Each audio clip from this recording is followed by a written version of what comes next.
তো মিডিয়ায় দেখছেন, নাহলে কিতাবে দেখছেন। আমি জানি না আপনারা আমার মতো চোখে দেখছেন কিনা। আমি তো 14 বছর আগে ফিলিস্তিন চোখে দেখছি। আমার তো যুগ বিয়োগ মিলে না। আমি তো দেখা আসছি ইব্রাহিম আলাইহিস সালামের রওজা কোথায়, ওয়াদিয়ে খলিল কোথায়। আমি তো দেখা আসছি কাসিফে আহমর কোথায়, যেখানে মুসা আলাইহিস সালাম ঘুমায় আছে। আমি তো দেখা আসছি 70 জন নবীর কবর চিহ্নিত। যেখানে যুদ্ধ চলতেছে ওইখানেই তো বাইতুল মুকাদ্দাস, তো প্রথম কিবলা ওইখানে। মেরাজের রাত্রে 1.25 লক্ষ নবী রাসূল সশরীরে যেখানে সম্মেলনে অংশগ্রহণ করছেন। 1.25 লক্ষ নবী রাসূল সশরীরে, রুহানি না। আল্লাহর রাসূল ইমামতি করছেন। আমাদের নবীজি মুহাম্মদুর রাসূলুল্লাহ সাল্লাল্লাহু আলাইহি ওয়াসাল্লাম ইমাম ছিলেন, খুতবা দিয়েছেন। তারপরে ওইখান থেকে আরো গেছেন। ওইখানে বোম ফাটে কি করে?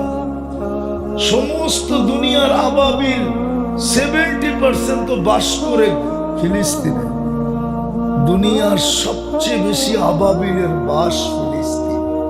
যখন বাহির হয় তো হাজারে হাজার ঝাঁকে ঝাঁকে বাহির হয়। আল্লাহ হুকুম দেয় না তো দেয় না কেন? 1 বছর 2 মাস 10 দিন, গত অক্টোবরের 7 তারিখ থেকে এই অক্টোবরের 7 তারিখ পর্যন্ত 1 বছর, নভেম্বরের 7 তারিখে 1 মাস, ডিসেম্বরের 7 তারিখে 2 মাস, আজকে চলতেছে 21 তারিখ। কয়দিন হল বোম ফাটে? এরকম দুরবস্থা। আল্লাহকে যদি ডাইরেক্ট জিজ্ঞাসা করতে চাই যে আল্লাহ এই বন্ধুত্বের দাম কি, বন্ধু তো 1 বছর 2 মাস ঘুমায় না।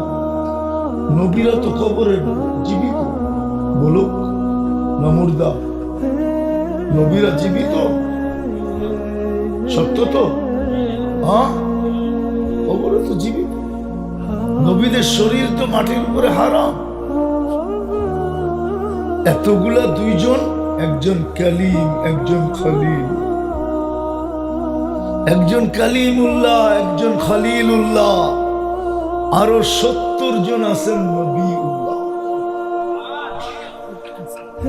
আরো 70 জন আছেন নবীউল্লাহ, নবী। তারপর বোম ফাটে কি করে? প্রশ্ন বলতে পারেন, কথা বলার ভঙ্গিও বলতে পারেন।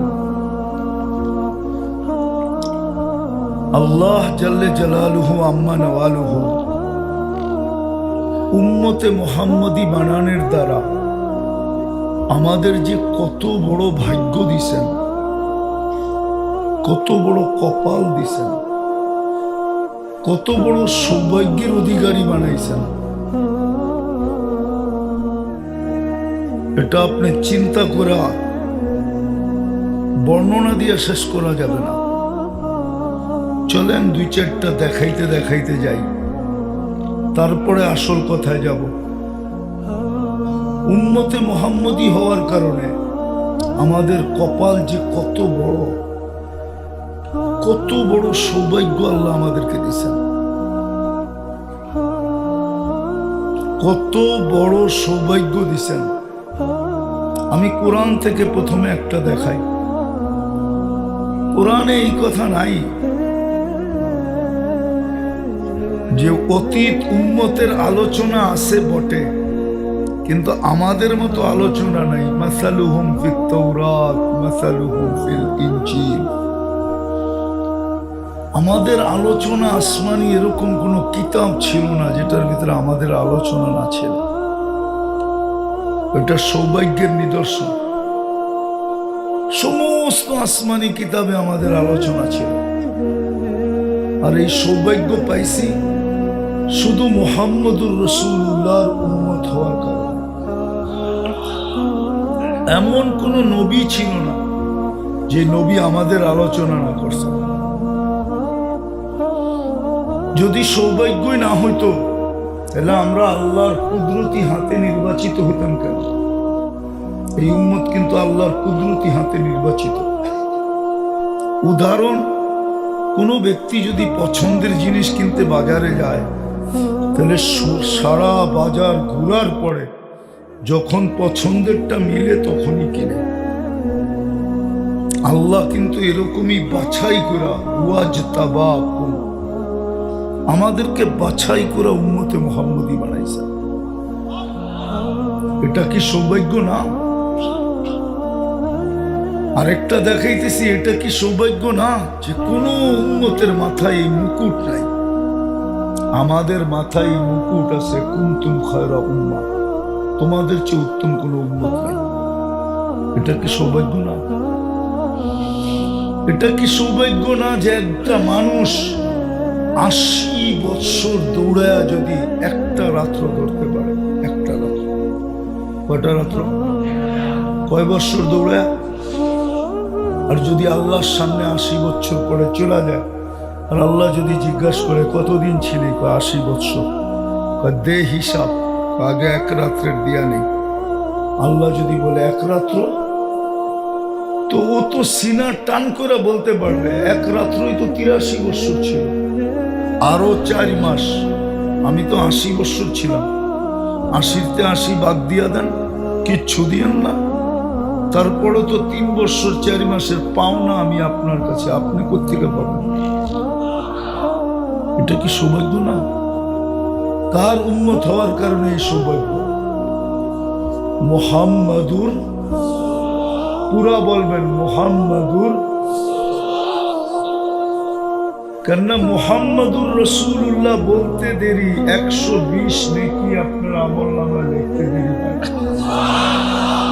কেননা কোরআনে আছে মুহাম্মাদুর রাসূলুল্লাহ ওয়াল্লাযীনা মাআহু, এটা কোরআনই শব্দ, এক অক্ষরে 10 নেকি, আর এখানে 12 অক্ষর আছে, 12 10 120 নেকি। এই জন্য যখনই বলবো মুহাম্মাদুর রাসূলুল্লাহ বলবো, তারপরে দুরূদ সাল্লাল্লাহু আলাইহি ওয়াসাল্লাম। তো সৌভাগ্য দেখাইতেছিলাম, এরকম দেখাইতে দেখাইতে সারা রাত্র চলে যেতে পারে, কিন্তু মনে হয় না সৌভাগ্য দেখানো শেষ হবে। আরেকটা বড় সৌভাগ্য দেখাইতেছি, যেটা নিয়ে মুসা আলাইহিস সালাম বড় ক্রেডিট দেখাইতেন। মুসা আলাইহিস সালামের ক্রেডিট কার্ড আছে, কেননা উনি আল্লাহর সাথে কি করতেন? কি করতেন? কথা বলতেন। এই জন্য উনার নাম কি? কালিমুল্লাহ। ক্রেডিট কার্ড না, এর চেয়ে বড় ক্রেডিট কার্ড তো আমাদের কাছে, এর চেয়ে বড় সৌভাগ্য তো আমাদের কাছে। ওইখানে মুসা আলাইহিস সালাম কথা বলতেন, আর এইখানে তো আল্লাহ আমাদের সাথে কথা বলেন, বিদায় কালামুল্লাহ। মনে হয় আপনাদেরকে বুঝাইতে পারি না, পারলে এত আস্তে আওয়াজ হতো। ওইখানে কে কথা বলে? মুসা আলাইহিস সালাম, ঠিক না? এই জন্য ওনার কাছে ক্রেডিট কার্ড কি? কালি। আর এইখানে আল্লাহ আমাদের সাথে কথা বলে, বিদায় কালামুল্লাহ। আল্লাহ আমাদের সাথে কথা বলে, এর চেয়ে বড় সৌভাগ্য কি চান? কিন্তু আফসোস তো এইখানে, সৌভাগ্য তো আমাদের কপালে কম দেন নাই। সৌভাগ্য তো আমাদের কপালে কম দেন নাই, কিন্তু আমার জাতি যদি বসতো, যুবকরা যদি বসতো, তাহলে ওরা নেটে দেখা চুল কাটতো কেন? ওরা তো নবীর আদর্শ মতোই চুল কাটতো, ঠিক না? ওরা 14 তারিখ উদযাপন করতো কেন? ওদের মনে তো 24 ঘন্টা আকাঙ্ক্ষা থাকতো, কবে মরবো আর কবে জান্নাতের ডেলি 100 বারের 14 তারিখ দেখবো। এখানে তো বৎসরে একবার 14 তারিখ আসে, ঠিক না? হ্যাঁ, জান্নাতে তো 14 তারিখ ডেলি হবে 100 বার। মনে হয় বিশ্বাস হয় না, ঠিক না? এখানে যৌবন কয়টা? হ্যাঁ, এই জন্য তো 14 তারিখ বৎসরে আসে একটা। জান্নাতে যৌবন হবে 100 পুরুষের। পাওয়ার ব্যাংকে ভরে রাখার জন্য না ডেলি কাজে লাগানোর জন্য? ডেলি কাজে লাগাবে 100 বার, মনে হয় ফিডার খায়, কিচ্ছু বোঝে না। এই জন্য 14 তারিখও হবে কতবার? কতবার? একটু পর পর ভিডিও কল আসবে, তালি লাইয়া আমার কাছে আয়, দেখা যাক কি ডিজাইন বানায় রাখছে। দুনিয়ায় শুধু চামড়ার পার্থক্য, ডিজাইন একটাই, কালারের পার্থক্য। ডিজাইন কি?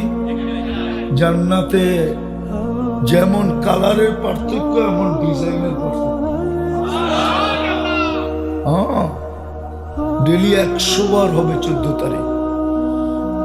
যদি আমরা সৌভাগ্যই মনে করতাম, হায় হায় আর কয়টা দেখা।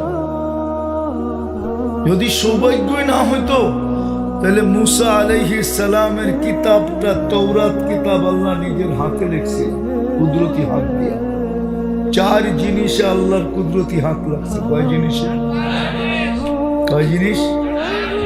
কাতাবাত তাওরাত বিয়াদি। মুসা আলাইহিস সালামের তৌরাত কিতাবটা কুদরতি হাতে লেখছেন। এটা কিতাব, ওটা কালাম না। আমার দুটা কালাম, পার্থক্য আছে। আমাদেরকে বানাইছেন কুদরতি হাত দিয়া। খালাকা আদম বিয়াদি ও খালাকা কলম বিয়াদি। কলম বানাইছেন কুদরতি হাত দিয়া। ও খালাকা জান্নাত আদম বিয়াদি। আর আমাদের জান্নাতটা বানাইছেন কুদরতি হাত দিয়া। মুসা আলাইহিস সালাম এই কিতাব পাওয়া সত্ত্বেও একদিন উনি তৌরাতকে সরায়া দিছে। ফাতারাদাত তাওরাত, সরায়া দিয়া চিৎকার দিয়া বলতেছে, আমারে উম্মত বানায়া দেন, কিতাব লাগবে না। কেননা পৃষ্ঠা উঠাইলেই দেখি উম্মতে মুহাম্মদীর গান। গান বোঝেন না? কোনো শব্দটা শোভনীয় না, ঠিক না? উম্মতে মুহাম্মদীর আলোচনা, উম্মত বানায়া দেন। আল্লাহ বলে সাবাক্তা মিনহুম, অনেক আগে চলে আসছে, উম্মত বানানো চলবে না।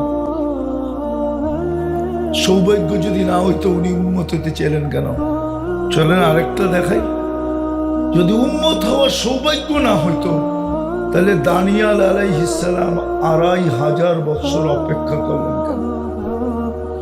উনি তো মৃত্যুর পরে 2500 বছর অপেক্ষা করছেন।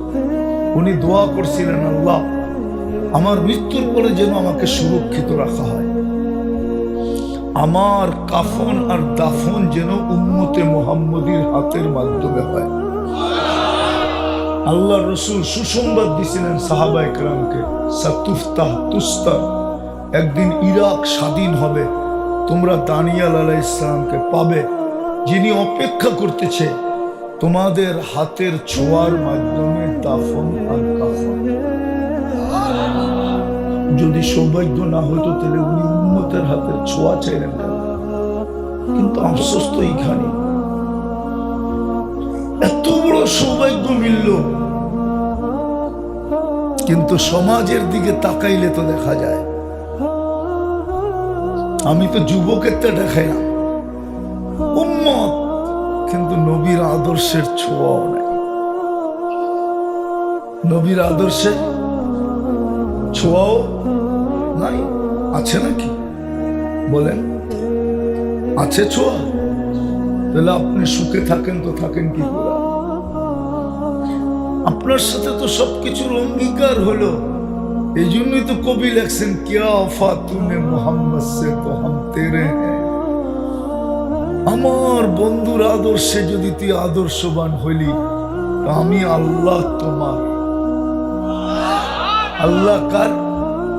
আল্লাহ কার? আমার। আমার। আর আল্লাহ তো বলেন, আমি যার সব কিছু তার। ইন ওয়াজাদতানি ওয়াজাদতা কুল্লা শাই। আমি যার, মাল্লাহুল মাওলা ওয়ালাহুল কুল, সব ওর। এই জন্যই তো সাহাবায়ে কেরাম আমাদেরকে বাচ্চার মতো খেলা দেখাইছে। অগ্নিগিরিকে হাতের ইশারায় আবদ্ধ করতেছে। কি বাচ্চা যেরকম খেলে সাহাবী রসুল অগ্নিগিরি নিয়ে খেলতেছে, বাকিজি ওরা চল পিছে, ওটাও পিছে যেতেছে। সাহাবীর বয়স কত জানেন? 1 বছর। কত? কেন 9 হিজরিতে উনি মুসলমান হয়েছেন, 10 হিজরিতে আল্লাহ রসুল দুনিয়ার থেকে চলে গেছেন। ওনার সাহাবিয়তের বয়স 1 বছর। তমিমে দাড়ি রাদিয়াল্লাহু তাআলা আনহু, আমি ওনার কবর দেখছি টিউনিসিয়ার লিবিয়ার বর্ডারে। আমি বলতেছিলাম, ভাবতেছিলাম, তমিমে দাড়ি যদি হাত দুটা রেখা যেতা তাহলে আমাদের আর ফায়ার সার্ভিসের দরকার হতো না। যেখানে আগুন ওইখানে তোমার হাত। আগুন নিতে বন্ধ। 1 বছরের সাহাবী খেলতেছেন, ভূমিকম্প আসতেছে, টোকা দিয়া বলতেছেন আলা আদিল আলা ওয়াহরিক, হেলস কেন, ইনসাফ করি না? মনে হয় ভূমিকম্প গলি বুইলা ঢুকে গেছিল মদিনায়। ও এত দূরে ভাগছে। হ্যাঁ হ্যাঁ সত্য, এটা ভাগ্য খুলছিলেন আমাদের, কিন্তু আফসোস, এটাও তো সত্য কথা, সবার কপালে সবকিছু শোভা পায় না। আমাদের কপালেও মনে হয় শোভা পায় নাই। নাইলে অঙ্গীকার তো ছিল, क्या वफा तूने मोहम्मद से तो हम तेरे हैं। বন্ধুর আদর্শে যদি তোমাদের ভাগ্য আমি নিজের ইচ্ছায় খুলে দিছি, যদি দরজা তোমরা বন্ধ না করতে, তা আমি তোমাদের হয়ে যেতাম। আজকে মুসলমানের দুরবস্থা দেখেন, একের পর এক দেশ মাটির সাথে মিশতেছে। ফিলিস্তিন, আপনাদের যুগ বিয়োগ মিলে কি মিলে না? আমারটা মিলে না, আমারটা মিলে না, আর মিলবে তো মিলে।